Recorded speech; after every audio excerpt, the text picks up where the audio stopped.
Hello, everyone. This is Quinn Wisson from Vertical Measures. If you aren't familiar with us, we are a full-service internet marketing agency located in sunny Phoenix, Arizona, and we help our clients drive profitable growth through content marketing, SEO, and PPC. Thank you for coming today, whether it's morning or afternoon for you. We appreciate you spending an hour with us. Today, we're going to be talking about the top 10 Facebook and Twitter content promotion hacks of all time. And we've got Larry Kim today. I'm super excited for him to be here. He is the founder of WordStream, and he currently serves as their CTO. He's a frequent speaker at top marketing conferences, and he's definitely one of the go-to experts for anything related to paid content promotion and PPC. So I'm excited he's here with us today. I just have a few housekeeping items to note. Today's webinar will be available for viewing by tomorrow. So I will have a recording and both the slides sent out to everyone that's registered. So you'll get that in the morning. We'll also be happy to answer your questions. So if you take a peek at your webinar interface, you'll see a little question section. And that's where you can send anything you'd like me to ask Larry at the end of his presentation. Also, if you'd like to tweet, live tweet, or ask questions that way, you can use the hashtag VMWebinar, and that way I'll be monitoring it as well. If you have any technical problems, just let me know, or sometimes just signing off and signing back on fixes it. I think those are all my notes, so I'm going to hand it off to our special guest presenter, Larry Kim. Hey, Quinn, and hello, friends out there. Thanks so much for joining us today. We're talking about the top 10 Facebook, Twitter content promotion hacks of all time. And guys, I have some very, very sad news today. Earlier today, I was just on the phone with Space Command in Houston, and due to a freak accident in outer space, our target customer has been stranded on Mars. Basically, in order to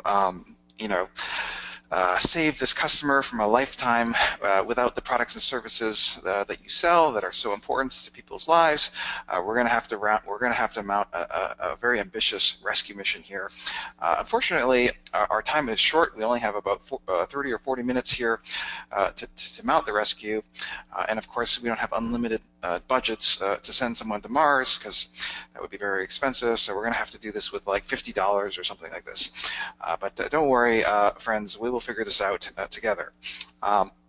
Now, when you're probably thinking, wow, we're going to have to rescue this guy from Mars. How are we going to do that? That's going to be very difficult because Mars is very, very far. It's like hundreds of millions of miles or kilometers from Earth. And so you might be thinking, last time we tried sending a mission to Mars, it didn't go too well.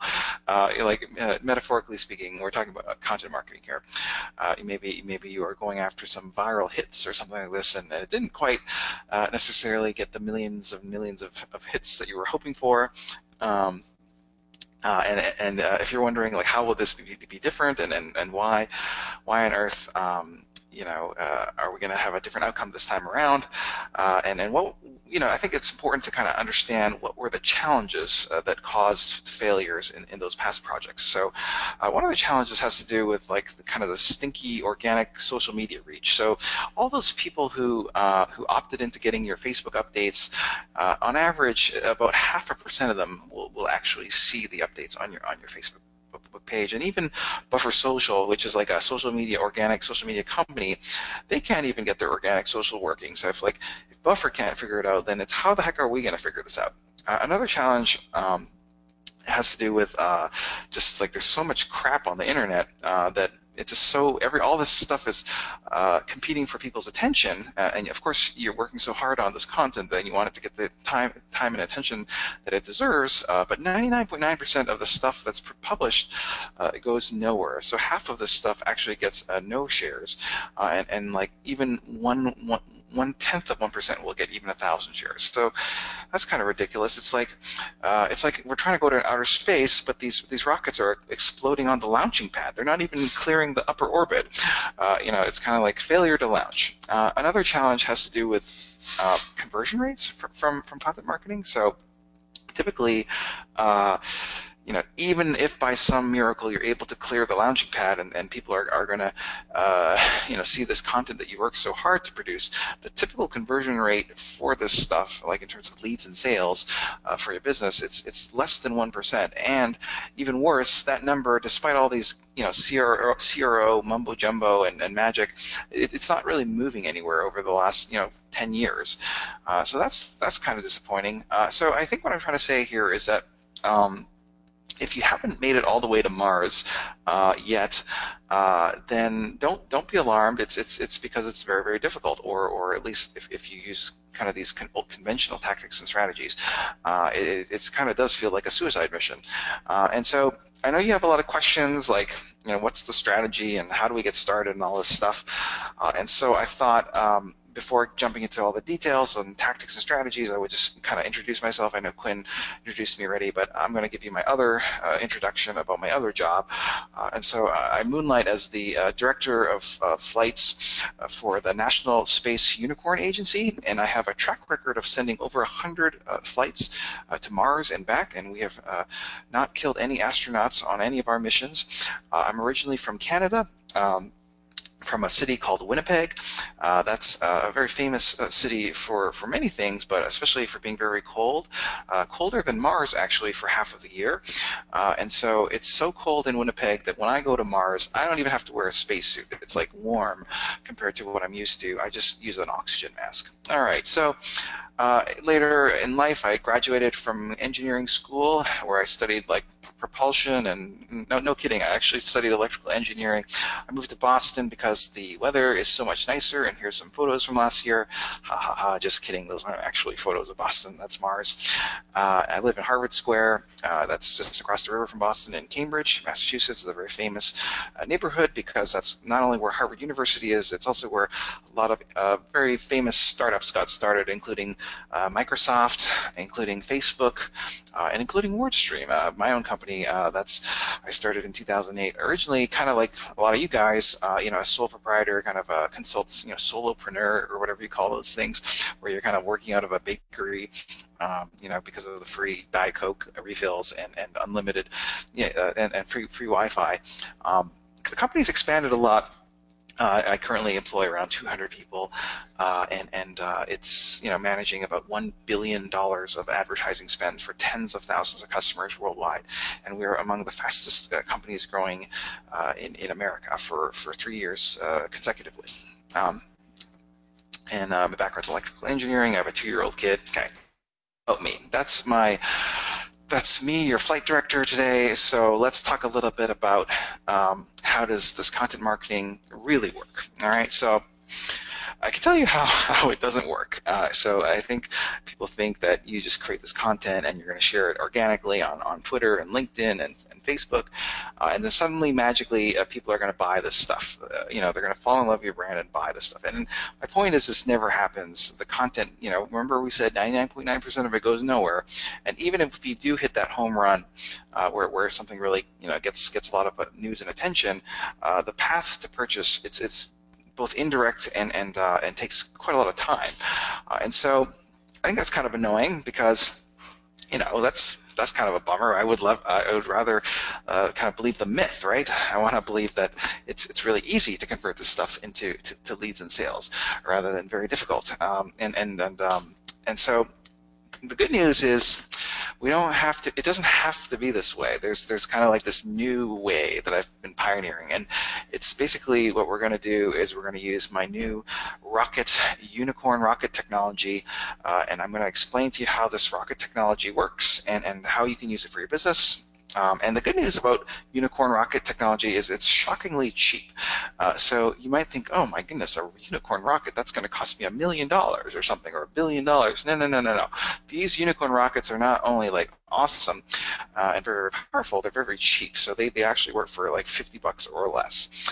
And so the way that I use social media ads is not just like spending $10,000 a month on Facebook and no. What I do is I use them very, very smartly as a catalyst, to get the ball rolling.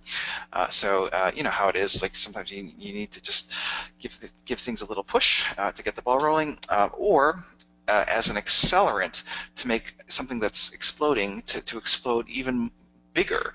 So that could be like when you have a content marketing project that's doing so hot and it's already killing it. You can make that 10 times more successful if you use a little bit more gas on the fire, if you will. And so basically, this is kind of a diagram. How this all works. But we're talking about social ads. You know, you have to follow this workflow. So the first step is you create this content, and you're probably already doing this because you're working with Vertical Measures and they're great content marketers. So the next step has to do with amplification. We're going to not only just posting to Facebook and all these places, but we're going to selectively pay to promote our best content on social media so that those people consume that content and visit our website. The next step has to do with tagging those people who consume the content with a remarketing cookie. All right. The second thing that Facebook and social media ads do fantastically well is that they're able to turn those people who consume your blog content or your webinar content or whatever, that you can convert them not into just visitors, but actually also customers. You see what I'm saying? So like basically what we're going to do is we're going to filter those. Basically, not everyone who reads your blog is going to be your target customer. It would be very wasteful to target every blog reader with your ads. But basically, what we do is we're going to filter that audience to maybe 1 or 2% of that audience, so that we're going after certain demographics, behaviors, and behaviors. Corresponding to a target buyer, and once we've kind of narrowed it down, we're going to remarket to those people, and now we're not going to just send them to more content. Like at this point, you've got the right people because you've specified certain demographics, and they're also like interested in your stuff because they've read your content. Hopefully, that content made some kind of impact on them, that it was memorable or inspiring. And so these are the people who are going to buy your stuff, and then when you get this working, you're basically printing money. So it's kind of like a little bit indirect, if you will. It's not like search advertising or PPC advertising where people are looking to buy something right away. Rather, it's a little indirect. What we're going to do is we promote content to the types of people who like to buy our stuff, and then later we're gonna remind them to buy this thing. Basically, we're creating demand as opposed to just harvesting the existing demand. All right, so let's talk a little bit about how this actually works in terms of tactics and strategies. This is not it's not just a theoretical thing. We're actually going to go into the details and give you all the information. And so it's a countdown. We're going to just like do this rocket countdown and tell you a little bit about the 10 key things you absolutely need to know to make this mission a success. And of course, topping the list is this notion of quality score in Facebook and Twitter ads. Basically, different things, but it's by different platforms, but it's essentially the same thing. Facebook calls it relevancy score, and basically what they're saying is they're going to score your posts on a score of 1 to 10. 10 means it's like really engaging.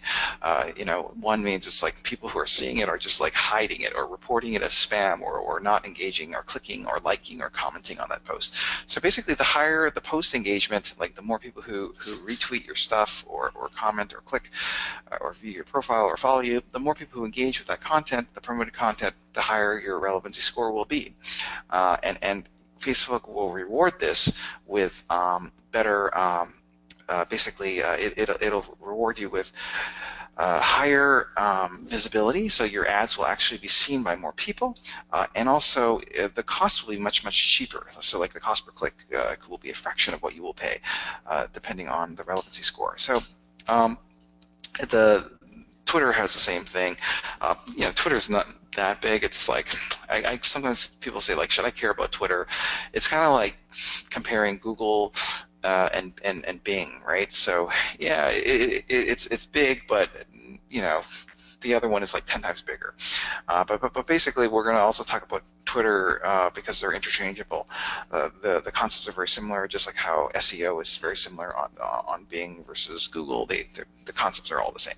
And basically, Twitter has this notion of quality adjusted bid, and what they're saying is that the higher the relevancy, recency, and resonance of the promoted post that you're promoting, the more your ads will actually show, and the cheaper the costs.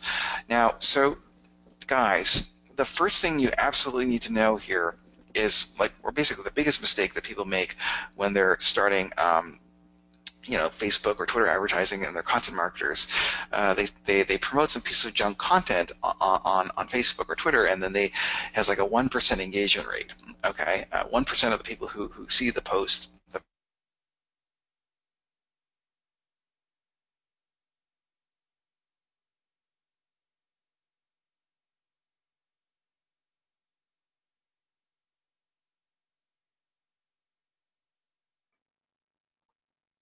Have we lost, Larry? I think we've lost audio on you, if you can hear me. Thank you for all the comments. I do hear you there. So Larry, we lost your audio, so maybe you could try something else to come back on here.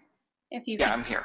There Sorry. you go. Yeah. So basically, all I'm saying is just the biggest mistake that companies make is they try these Facebook and Twitter ads and they promote some piece of junk content with 1% engagement rate, and they end up paying like $3 a click, and that's crazy because paying $3 a click, that's just for the click. Like maybe 1 in 100 of those will become a lead. You know what I mean? And 1 in 100 of those will become a customer. So it's just the economics aren't going to work. But what they don't realize is that if they could just change if they could just change the engagement rate, instead of promoting garbage, if they promoted more interesting stuff that had a 7 or 21 or 37 or 68% engagement rate, you would actually reduce the cost per click from $3 to 8 cents to 3 cents to half a penny. You see what I'm saying here?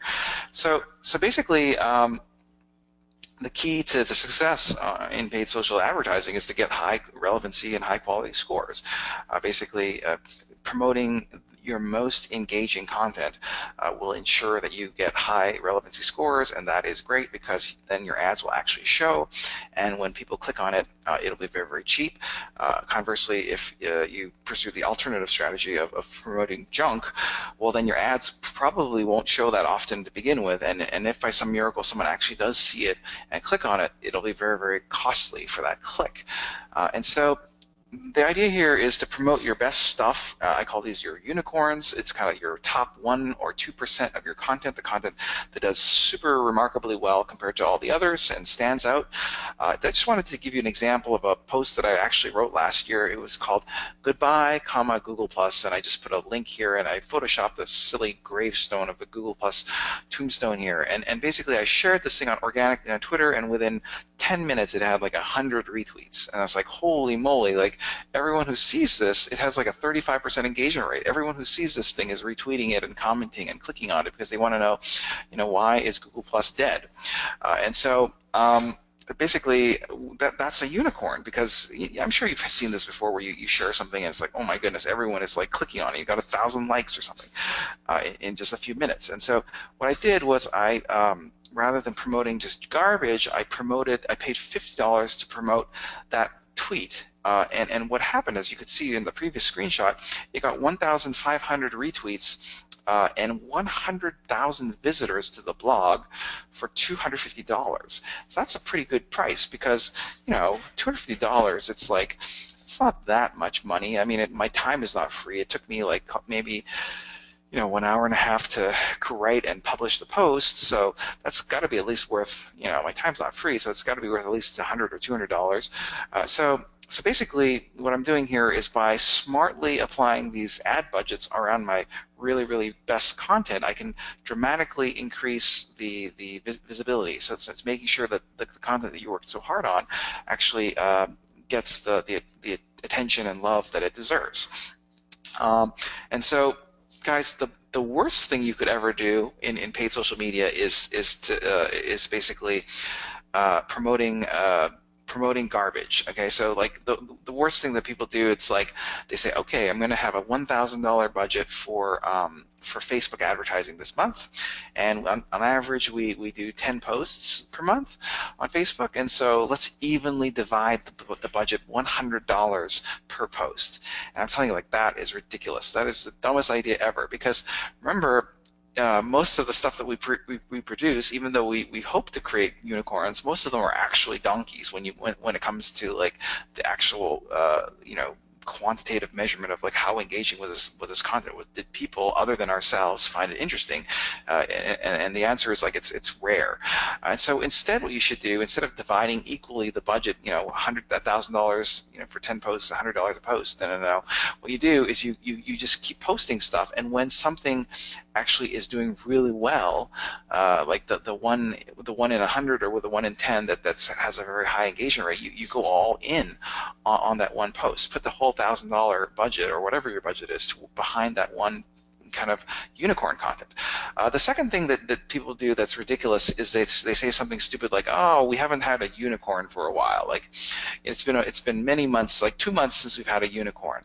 Let's just pay, $1,000 to promote some piece of crap from last month and see if that does any good." And guys, that's such an idiotic strategy, because if it didn't do well organically last month, it's not going to do well any better paid, this month. You see what I'm saying? It's kind of like insane.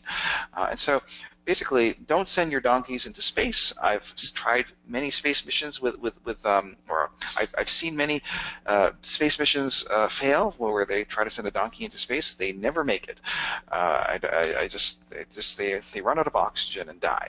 And so basically, what we need to know is some kind of magical way of getting high-quality score unicorns to send into outer space all the time, so we don't have to waste all this money on donkeys. And so if we could do this, that would be like getting an express pass to unicorn land, where the weather is always so great, and all your dreams, marketing dreams, will come true. And trust me, I've been there. It's wonderful. So I'm going to show you how to get there. And to do this, I've actually created something called a unicorn detector. It's pretty easy to operate. It's not actually as hard as it seems. This unicorn detector, it's super awesome. Basically, it allows you to tell if your rocket is a unicorn rocket or a donkey rocket. You see, marketers were biased. We think everything we create is a unicorn, but in reality, it's actually not a unicorn. It might be like a stegosaurus or a rhinoceros or a hummingbird or a narwhal or some other creature that we thought was a unicorn because it looked like a unicorn, but it actually was something else. And so the question is like, is this a unicorn or is this a stegosaurus? And so what we're going to do is use the donkey, the unicorn detector. What we're going to do is we're going to post a lot of our content, the new content we produce, or our historical content. We can just audition that content by posting it organically. Now, you could post it, say, on Twitter, or you could do an email campaign. It doesn't matter. Like, the point is you're just auditioning the content to see how it does, and then you look at the engagement rates. Okay, so if the engagement rates for this content's like maybe it's got 25% open rate on email, or a 30% engagement rate on Twitter, like what we're looking for is the outliers. The pieces of content that have that remarkably high engagement. Those are your unicorns, and so that's how you detect them. You audition them and see how they do. Either they do great or they do poorly, and you find the ones that did the best, and those are the unicorns that get promoted on Facebook and on Twitter that you actually pay money for. It's like, so you're wasting your money promoting donkeys. It just doesn't work.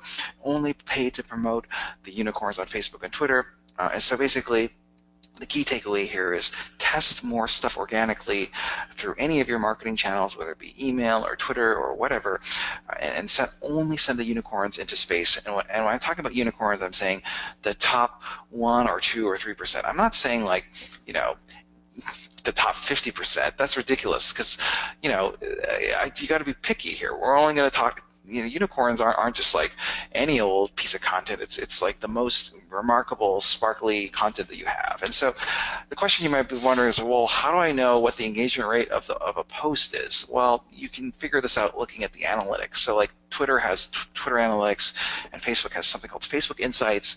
All you do is you just load up the data for the last month or whatever and just look to see what those engagement rates are. And you can choose whatever metric you care about. Like if you care about conversion rates or click-through rates, you just sort by the column of engagement that you care most about and find the outliers, the posts that have like 3, 4, or 5 times higher than expected or higher than average engagement. It's a little bit like the Hunger Games movie, where in the Hunger Games, like Katniss had to fight off all the other tributes from the districts, and only the victor was celebrated in the capital. And so what I'm suggesting is you're basically battling out all your content to figure out who is who's the unicorn, and then only the victor gets promoted on Facebook and Twitter in a paid fashion. And so, guys, there's a huge difference between paid social media ads and organic social media, sort of organic social media marketing, or conventional content marketing on social. And the biggest difference that people make is that in paid social, you have to be very, very picky, okay? So like on organic social, it's like, oh, I'm just going to post stuff to my wall and I want to, just get lots of shares and stuff like this. Well, in paid social media, it's a different game. It's like chess and checkers, basically different rules. Where you have to pay for this stuff, so you want to be a little bit more picky. So instead of casting like a big net, we're going to cast a very, very narrow net. And maximize the engagement rates within that narrow net that we're casting. So this brings me to my number 9 social media ads hack, and trust me, these other ones go faster. The other one took forever.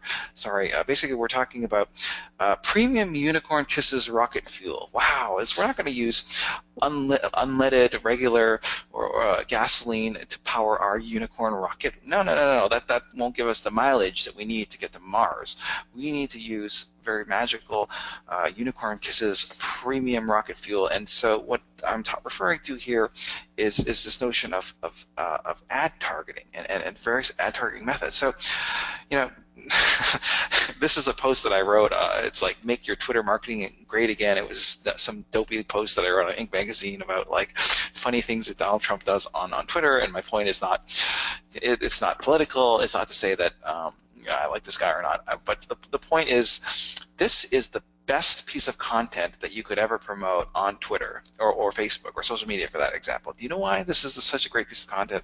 It's because it has a target audience. Okay, like, by the way, everyone who visits your website, that's not a targeted audience. Like, see, with this piece of content, I could say like, oh, I want to target people who are Donald Trump fans, who are also social media marketers, who've used like a hashtag like Never Hillary or something. It's like, you see what I'm saying? Like, where I can draw a very specific box around the types of interests and demographics and behaviors of people who would really like this piece of content. You see what I'm saying?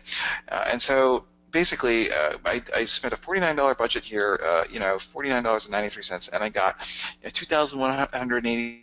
348 retweets, 18 new followers, 27% engagement rate.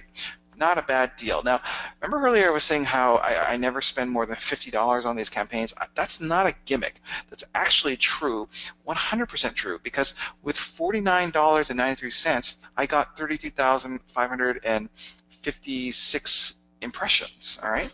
And so basically that's what I'm trying to tell you, is that's a statistically significant sample, okay? So like, if these results didn't work out, like if it was like, it was ridiculous, like the effective cost per engagement is 1 penny here. You can see it at the top there. If I didn't get the results I was hoping for, then why would I spend any more money on this? Like, this is insane. Like, if it didn't work out in the first 32,000 impressions, it's not going to work out in the next 32,000 impressions. But if something does work, and you are getting the metrics that you want, then there's nothing saying that you can't double down. Like, you can't. I mean, if I wanted to, I could spend another $100 on this, or even $200 on this, because it's a pretty good returns. 1 penny per engagement. It's not a bad deal. So basically, what I'm trying to tell you is that the best campaigns tend to have a very specific audience definition. We're talking a little bit about like, maybe we could go after NRA people, or maybe we could go after, exclusionary targeting too. Like, we could exclude Bernie Sanders fans and Hillary fans, all this stuff. So basically, if you can't really clearly specify who it is, the audience for this content, it's probably not going to be it probably won't do that great.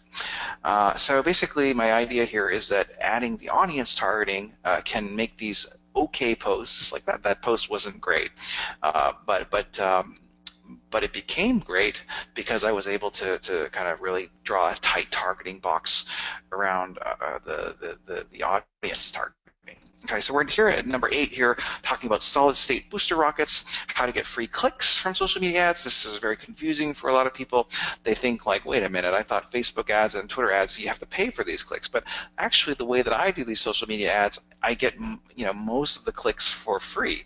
I don't have to pay for them. So what happens here is that in Facebook and Twitter, there's this notion of earned organic engagement. So if I'm doing like a like campaign or a retweet campaign on Twitter, and if I pay to promote my post, and if Quinn, if she retweets that post, well, then I have to pay for that. But if any of her friends and fans, if they see that she retweeted my ad, and if they engage with it and like click on the link or whatever, I don't have to pay for that. That's second order engagement. That's earned. It's free. And so since the strategy involves promoting high engagement content, stuff that's likely to get retweeted to begin with, you actually end up in a situation where it's like you pay for one click and you get 3 more for free. I just wanted to show you what that looks like here. You can see the blue line, that's the organic impressions. You get a lot of organic impressions in the first hour and it dies off very quickly. But my point is, when I did pay $50 to promote this thing, it also generated a ton more organic impressions, the blue stuff underneath it. My 7th hack has to do with our secondary stage booster rockets. We're talking about Facebook video ads. Wow. This company is called LovePop. They're based in Boston. They're good friends of mine. I'm friends with the founders. And basically they were on Shark Tank last year and they got a deal with Mr. Wonderful. But basically their thing is they do these kind of origami cards. So they're cards that pop up and turn into some kind of origami construction. And so this is an example of a unicorn card. Ha ha ha. Actually, this is my favorite card of theirs. I guess that's very surprising.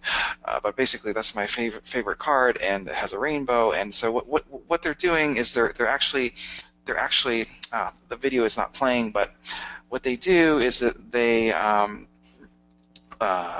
play these unicorn, like, once you visit their site, they remarket you, and they play a video ad that's not playing for some reason, but it's just very memorable and makes you biased and makes you remember them. And so it's just so engaging that what happens is that people, they just love video. It's like people are like bugs. They click on things that are moving and has music. So they're just so much more engaging that if you just convert kind of a static image into a video, you'll increase the relevancy score by 2 points. It's kind of a big deal. And just to show you what I'm talking about here, that's the actual campaign that I was running on Facebook. It's like 1 or 2 cents per video view. That's not a bad deal if you think about it, especially if we're going after like specific people who have expressed interest in buying our stuff. You can afford to spend 1 or 2 cents for them to remember you. I think that's a pretty good deal. Next hack has to do with our Ion boosters and custom audiences. So custom audiences, it's not that new. They've been around for over 2 years. Basically, you can upload your emails or your phone numbers or your Twitter names to create a custom list of people that you want to go after. It's really interesting because it's very targeted. Because like if you're just specifying interests, like people who are interested in, I don't know, Porsche cars or whatever, that doesn't necessarily equate. You don't know who you're targeting. Whereas email marketing, you absolutely know who you're targeting because like they've given you their identity. And so this is making social media advertising feel a lot like email marketing, except it's so much better than email marketing. Because in email marketing, it's so stupid because like, if I want to do an email blast for a webinar, and I talk to my marketing director, it's like, let's do a webinar email blast. They'll be like, sure, the next opening is in like February next year, right? Because they don't want to blast it that often because of the unsubscribes, and so basically it just fixes all these issues because there's no limits on how much you can go after these people through ads. You don't even need people to opt into your list. You can just like figure out what their Twitter name is and add them to your list, etc. So basically, using these customized lists, you can really go nuts and really kill your content marketing, like make it so much better. Here I wanted to give you an example. Here's a piece of content that I wrote a little while ago about Twitter ads, comparing Twitter ads versus Facebook ads, and basically I shared the story on my Twitter and on my Facebook. This story was really unremarkable. All it was just I was just made a little graphic that kind of compared things like click-through rates and cost per click. And any one of you on this phone call could have done this. Trust me, it was not. I didn't even do the research. I was curating other people's research, from Adobe and other companies. All right, so basically what I did though was I then shared the post on my Facebook and Twitter, and then promoted it to kind of a custom audience. So the custom audience here is a list of influential people, 1,600 people, and you're wondering like who are on that list? Well, it's basically journalists. I did a search on Google News to find out who were all the names of the journalists who cover the internet marketing space for like the Washington Post or for Business Insider or for Wall Street Journal. So I had an intern do this for $10 an hour, and basically. I promoted the post to those very influential people, and within an hour, I got this email from Business Insider saying, like, we really want to publish this story. It's so great. Could you mind if we syndicate the post? And so that means they're going to take a copy of that post and put it on BusinessInsider.com. That's kind of a big deal because, of course, they have a bigger reach than just my WordStream blog. All right, so plus I'm getting all these links back to my site. So I'm like pretty thrilled because you get these links, and that's kind of part of the content marketing kind of stuff. Now, remember what I was saying earlier? It's not good enough to just get a win and then call it a day. We got to milk these unicorns for all they're worth. And so when you do get one of these unicorns that appear to be doing really great, you should go all in, take the entire budget for the month and just put it behind this one piece of content. So in this case, I re-promoted the piece of content for an additional $50, and within hours of doing that, I got another email from Fox Business people, and of course the Fox Business people were on my custom list, and basically they just said, hey, we saw your posts. We'd love to have you on our show tomorrow. Could you come on? And I was like, wow, that's pretty interesting. And so the next day, I was actually on the Fox Business News channel talking about my blog post. And again, this was not a very remarkable blog post. It was just basic, details about how expensive it costs to advertise on Twitter and Facebook. But they thought I was the expert here, and so they put me on this TV show. It was a 4.5-minute segment, and basically. I couldn't afford to pay for 4.5 minutes of commercials because this is like the #1 business network internationally with over 1 million viewers. You see what I'm saying? So that would have been like $100,000 for that kind of ad space. And so it got actually better after the show aired. The people at Facebook, like the Sheryl Sandberg and all these people, they saw the clip, and so I got invited to go to the Facebook office and meet all these hot shots at Facebook, and the coolest thing about this thing was they found out that my wife was actually expecting with my 2-year-old kid now, PPC kid, and so they gave me this free baby hoodie that I was going to buy, but they gave it to me for free, and that was worth $25, and that was actually 50% of the media spend. So that's a good ROI there. Hundreds of high-value press pickups in the biggest newspapers. I was also interviewed on BBC Radio and a couple other places. Massive brand exposure, hundreds of thousands of site visitors. I'm a columnist on Business Insider. I know all the people at Facebook now, and I got this baby hoodie for $25. It's not a bad investment. So that's what I'm talking about. Custom audiences. You need to be doing this, and if your business isn't about kind of publicity stunts like this was, well, you could also do it in e-commerce. So basically, what you do is you segment your audience, your emails and phone numbers, into different kind of lists. Like these are my recent purchasers, or people who have warranties expired, or new purchasers, or etc. Just segment the list as you do in email marketing automation, and go after these people, and then you just target those individuals with very targeted ads, and those do very, very well. Another idea you can do is you can just upload those lists and click a box that says find similar audiences. And in that case, what Twitter and Facebook does is it analyzes kind of the demographics, the interests, and behaviors of the people in your list and looks for people with similar 99% similar interests and demographics and behaviors. All right, guys, we're now in orbit. Congratulations. Very few make it this far. Hey, Quinn, are you there? How I am here. how are we doing for time here? We're good. I mean, it's 11:45 here on my time, so if you have another 15 minutes or so, we can make it an hour. I'll try to wrap this up in 7 minutes. Okay, Okay, so perfect. Then we have time for questions.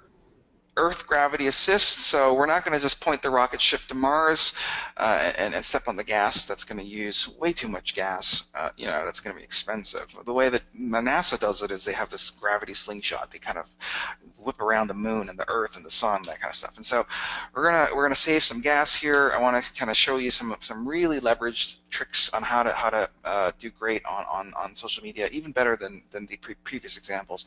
The large gravitational forces on the internet are these things like Digg, Reddit, Hacker News, LinkedIn Pulse, Medium, etc.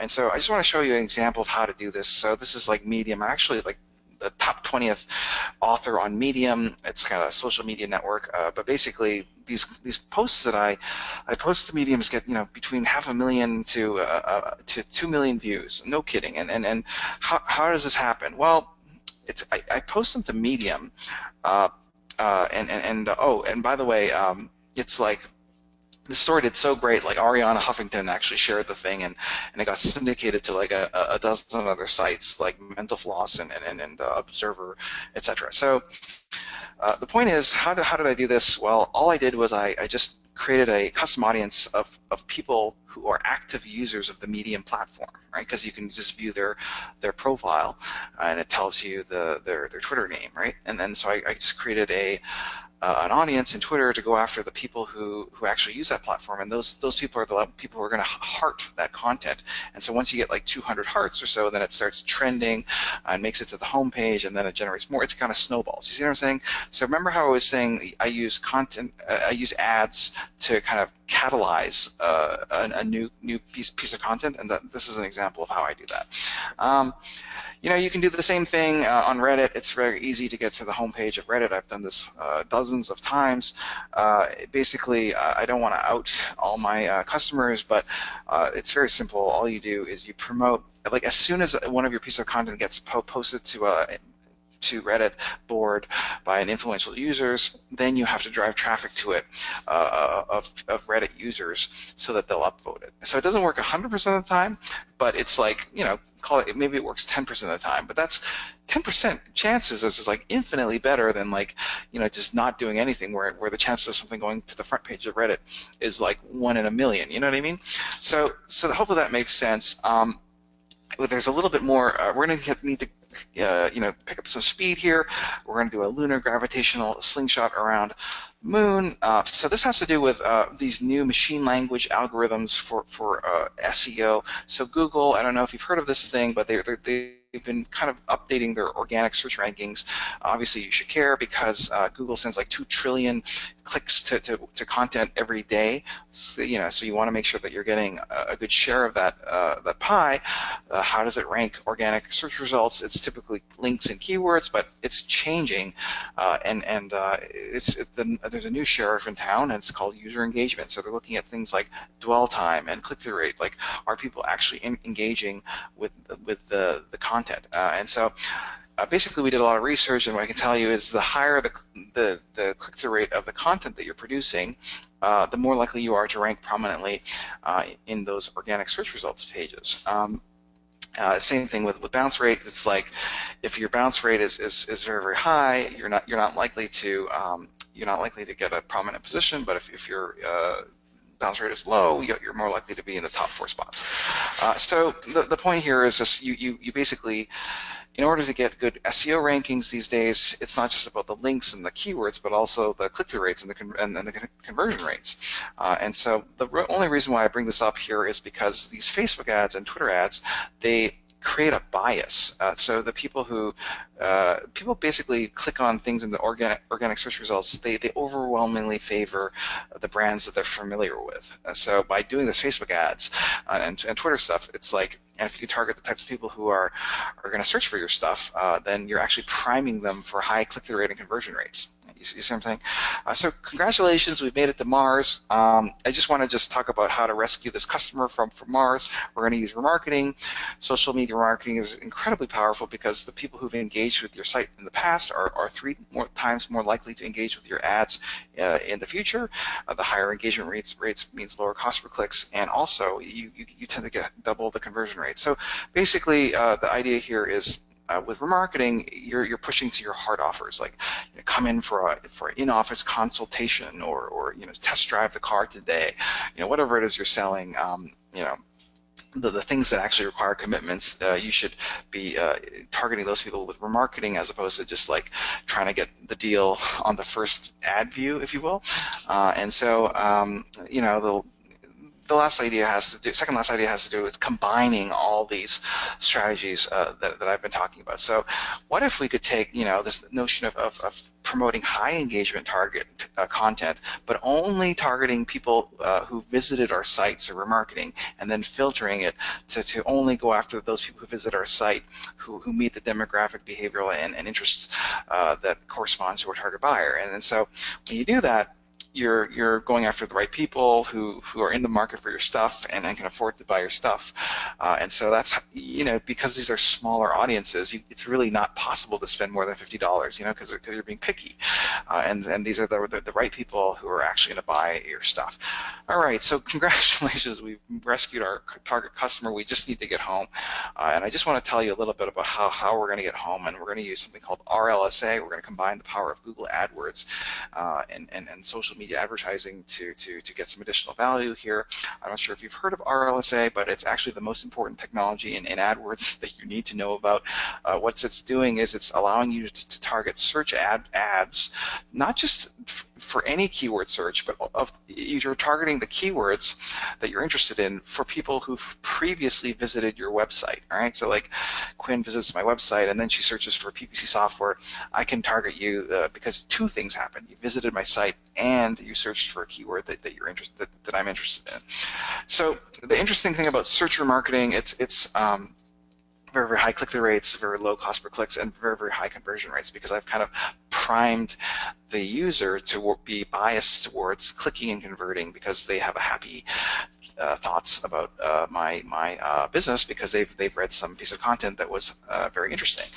So the problem with RLSA is that basically what you're doing is you're going after that dark gray circle. You're going after you're cherry picking the people who are familiar with your brand. Okay, so that's great, but there's so many other people out there who are not familiar with your brand who might also buy your products and services. And so basically what you do is you combine the two. You use RLSA to go after people who are familiar with your brand, but you use social media ads to make that small gray circle 100 to 1,000 times bigger by kind of introducing them to your brand and the products and services through your content, through your inspirational stories on your blog and on your videos, so that they fall in love with your stuff. And guys, you need to understand how advertising actually works. Remember, it starts with content. Like, you have to have some memorable, inspiring piece of content about your brand that resonates with your target market, and those are the things that we're going to promote.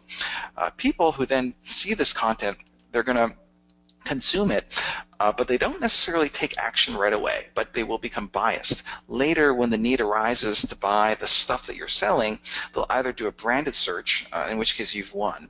That's like, you win automatically because they did a branded search, or they'll do an unbranded search, but they'll be biased towards clicking and buying from your company. Congratulations, we've made it home. Let's just wrap this up. What does it all mean? Here's what we were talking about today. We're talking about how to get these unicorn rockets into space and only do the unicorns, never send a donkey into space. We talked about the rocket fuel and the solid state boosters and the ion boosters and the secondary booster rockets. And then once we cleared Earth's orbit, we used these gravitational slingshots to really get us, these hundreds of millions of miles away, using the Earth gravity assist and the lunar slingshot and the Mars ascent vehicle, etc. You can download this stuff, for free using the links that Quinn will provide you. So guys, in summary, I think we just need to find the unicorns. They exist. They're so wonderful. Use my unicorn detector and be the unicorn in a sea of donkeys. Thank you so much, Vertical Measures and Quinn. Do we have any time for questions here? We do, yeah, thank you. And by the way, I devoured that book, The Martian, so I was super excited when I saw you had a themed Martian presentation. I read the book before the movie, so very cool. You know how it is. These Facebook ads are so boring. I was just trying to make it a little more interesting. So Yeah, I hope. you did. So we got a question here from Tate. He asked, does content have a relevant lifetime? So how long before something is too old to promote? Can you or would you promote something that was successful months ago again? Oh, absolutely. There's such a thing as called, like among unicorns, there's different types of unicorns, but one of sparkly unicorn is known as an evergreen unicorn. Okay, so that's like, it's such a great idea. Like, I have this piece of content called like, how does AdWords work? Okay, it's like, that is an evergreen unicorn. It just does remarkably well forever. Okay, and if you had $1 to spend on social media ads, like I could promote like my blog post for tomorrow, or I could spend $1 promoting like my proven evergreen unicorn content from like, in this case 6 years ago. Yeah, guess which one does better? It's the evergreen unicorn. Now, not all content is going to work that way. If it, like, I can't really talk about these Twitter ad benchmarks like or Google Plus is dead, because those were news related topics, and that's just no longer new. So yeah, most people don't realize that they actually already have a stable of unicorns in their blogs. It's basically, I don't know about you guys, Quinn, but at WordStream we've got 2,000 blog posts, okay, that do about 1.5 million views per month, okay. 5% of them, so about 50 articles generate half the traffic. So those are typically your evergreen unicorns, those ones that have the really high traffic numbers, because those are probably the most interesting. All right. Great. Another question from Greg. How do you measure or gauge a high-performing piece of content? Or in other words, what are your criteria for success? It depends on the different organizations value different criteria. Sometimes it's like they're trying to get content that just drives a lot of clicks. Okay. Other times they're trying to have content that drives a ton of sales, so actual completed leads or online sales, or maybe you're just looking to grow your social engagement and you're just looking for pieces of content that gets shared around a lot. Okay, my point is that the unicorn strategy, there's different shapes and types of unicorns. Okay, all I said was that the unicorns are your top 2%. Okay, I didn't say what metric you have to measure these by. So you could just look at all your content and say like, wow, this piece of content actually converts, 13% of them convert to sales. So maybe that's your that's your sale unicorn. You know what I mean? Like, or you could have like a piece of content that has like a 40% click-through rate. That could be your click-through rate unicorn. Like, the point is, A, you can sort by the column of engagement that you care most about, and B, I'm using a relative scale. So no matter how crappy your content is, like even if your best piece of content has a 2% engagement rate, okay, which is not that great, you're still going to be way ahead of promoting. If that really is your top 1%, going with that, you're going to be infinitely better off than promoting like a piece of content with 0.1%. You see what I'm saying? Yeah. Yeah, that's a hard one. I know it really comes down to the goals of what you're going for. We always tell our clients, well, pick the goal and then your corresponding metric will go with that. Yeah, but and then the unicorn strategy just says like, stack rank all of the content you have according to the metric you care about and pick the top two. Right. Yeah.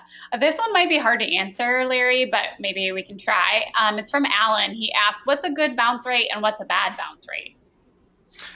Yes. So we talked a little bit about bounce rates. how they affect organic search rankings, Google is definitely looking at that. They are looking at, because if you're if you hit back and like 2 seconds later, it's a good chance it wasn't what you were looking for. They were looking for. So in terms of Google's metrics and how they gauge what's a good and bad bounce rate, first of all, it depends specifically on the vertical. So like it's going to be different if you're like in auto insurance versus long form blog content. Okay. One might be 20 minutes, one might be 2 minutes. But the point is, if you look at the research that I included in the slides, it's basically pass fail. As long as you have like people stay 73%, 72% kind of bounce rate, you're good. Okay, those penalties only kick in when you have like very, very high bounce rates, like 80, 90. You see what I'm saying? So like conversely, if you lower your bounce rate from like 70 to like 40% bounce rate, you don't get any additional points. Like it's just a pass fail. All they're looking for is like, is it good enough, or is it horrible? Okay. Mm-hmm. I've got a couple questions I'll kind of try to combine into one. The question really revolves around how do you make these strategies work when you're marketing to a smaller audience or you have a smaller following? For example, with local businesses and specific communities, how can you translate this and scale it almost down? Well, it shouldn't matter what your following is, Right. because the whole point of ads is you're going after people who aren't following you, right? So that doesn't make a difference. And then in terms of like if you just want to target like the people who, if a local business, maybe 3 mile radius from your shop, you can do that. As this is geo targeting. You're just going after people, like say you're a restaurant. Well, you're going to people who who go to these certain high-end restaurants, like foodies, who have like a diners club card, like whatever. There's all these demographics and behaviors that you can go after, and just target them with a 3 mile radius to your business. I mean, the point is not to rack up ad bills. Like, I'm not suggesting that we should, spend $1 million on ads here. Like, I'm saying spend $20 or $50 on ads, right? We're going to be picky, and the ones that we do get are going to be just the right ones. Okay. Exactly. Yeah, I run a kind of a community group in downtown Phoenix, and I will put $10, $8 behind certain posts because we don't make any money in the organization, and it goes bonkers, and it's amazing, especially if it's correctly targeted, what can happen. Right. Those are the best. Like, Yeah. 1,000 to 10,000, type audience. Like, once you're targeting like 5 million people, then I'm like, wait a minute. Like, is this broadcast media or is this like targeted advertising? Right. Yeah. Okay. I got one question that I want to cover is how often do you run these kind of content auditions for? Is it, you see right away that the organic is working and then you decide to put the paid promotion, or is it, weeks of an audition? How does that work normally with the timeline? It's an audition that is going on continuously. So like I share stuff, 20 things on Twitter every day. I share, 2 things on my Facebook every week. Just basically what you're doing is, and these unicorns, they can appear in different channels too, Quinn. It's not just like blog posts. It could be like, oh, we just did an email for a webinar and it got 6,000 registrations and our usual is like 50, okay? You see what I'm saying? Like a unicorn is just something that seems to be doing well. And the idea is that you could then use that in other channels to make it even more spectacular. So basically what I'm suggesting here is it's something that requires cross-functional awareness. We have to, everyone on the marketing team, all the channel managers for like SEO, PPC, social, webinars, like we all have to be aware of this notion that, 1 or 2 blog posts or 1 or 2 webinars or 1 or 2 videos will actually do better than all the others combined. You see what I'm saying? And so once they are aware of this, then they should be conducting their day-to-day work. And when they do hit a unicorn, they have to hit the unicorn alert button. Okay, so that's kind of like, think of the bat sign that you project into the sky to summon Batman. We're going to just summon like a unicorn sign into the sky, and what that'll do is that'll mobilize all the other people on the team to spend the unicorn fund to make sure that this thing gets the time and attention that it deserves, not just in paid social, but also like turn it into a video or turn it into an infographic. You see what I'm saying? Yeah, it's repurposing that kind of intangible magic that it has. Right. So the thing about like social media ads is almost just like a way of repurposing. Like you could do it. The strategy would work if you just turned the webinar into a repeat webinar. Like, oh, we're going to do the same webinar next week. If it did well this week, it's going to do well next week. It's just getting more mileage, like squeezing the orange a little harder. You're just getting more mileage out of something that's great. Awesome. I think really the most important question, Larry, is why is it so cold at night in Unicorn Land? Those lows are low. Yes, so I'm from Canada, and in Canada we use the Celsius scale. So the top number was actually Fahrenheit, and then the bottom one was for Celsius. So that was for our international, non-USA people. You're very globally minded. I love it. Yeah. Yeah. Well, you live half your life outside of the country, so. Yeah. Well, cool. I think that's all the time we have. So again, thank you, Larry. This was awesome. We did record it. I'm going to send out slides and a video to everyone in the morning so you guys can recap it. And Larry, thanks again. I think this is our third time in the past 3 years annually doing a webinar with you guys. So we really appreciate it. All right. I'll see you next September then. Yes, see you next. Have a good one, everyone. Thanks for coming. All right. Bye. Bye.